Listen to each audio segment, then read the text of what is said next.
পুলিশের সাবেক মহাপরিদর্শক আইজিপি বেনজির আহমেদ তার বিরুদ্ধে প্রকাশিত সংবাদের সব তথ্যকে অসত্য বলে দাবি বলেছেন তিলকে তালবাড়ি উপস্থাপন করা হয়েছে।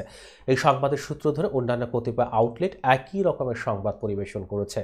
আজ শনিবার সামাজিক যোগাযোগ মাধ্যম ফেসবুকে আমার কিছু কথা শিরোনামে এক ভিডিও বার্তায় দৈনিক কালের কণ্ঠে প্রকাশিত সংবাদ নিয়ে সব কথা বলেন বেনজির আহমেদ।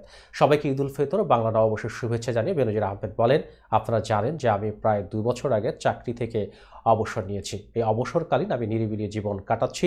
চাকরিকালীন বিগত 2012 সাল থেকে 2014 সাল পর্যন্ত আমি সামাজিক যোগাযোগ মাধ্যমে একটি গোষ্ঠী কর্তৃক অবিরত এবং ক্রমাগত অপপ্রচার এবং ব্যক্তিগত চরিত্র হরণের অপচেষ্টার শিকার হয়েছে। বেনজির বলেন, আমার এবং পরিবারের ঢাকা ও ঢাকার বাহিরের সম্পত্তির তথ্য সম্পূর্ণ মিথ্যা। বেতন ভাতার হিসাব কাল্পনিক এবং ভুল। গোপালগঞ্জের পারিবারিক কৃষি খামারের ভূমির পরিমাণ যা উল্লেখ করা হয়েছে তাও সঠিক নয়। জমির সকল তথ্য ট্যাক্স ফাইলে উল্লেখ আছে। এছাড়া আমার পরিবারের সদস্যদের জাতীয় পরিচয়পত্র সহ বেশ কিছু তথ্য প্রকাশ করা হয়েছে যা আমাকে মারাত্মকভাবে ক্ষতিগ্রস্ত করেছে। চাকরিরত অবস্থায় পুলিশ প্রশাসনে নিজের অবদানের কথা উল্লেখ করে তিনি বলেন, চাকরি জীবনে ব্যক্তিগতভাবে আমি ঘুষ এবং দুর্নীতির বিরুদ্ধে লড়াই করেছি। পুলিশ কমিশনার এবং র্যাবের মহাপরিচালক হিসেবে জনগণের সেবার মান বৃদ্ধির লক্ষ্যে কাঠামোগত, প্রশাসনিক এবং অপারেশনাল সংস্কার বা রিফর্মের উদ্যোগ গ্রহণ করেছে।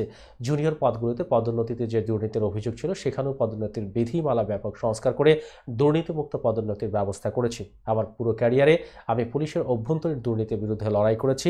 আমার অবসরের পর আমাকে দুর্নীতিবাজ প্রমাণের অপচেষ্টা অত্যন্ত হতাশাজনক এবং দুঃখজনক।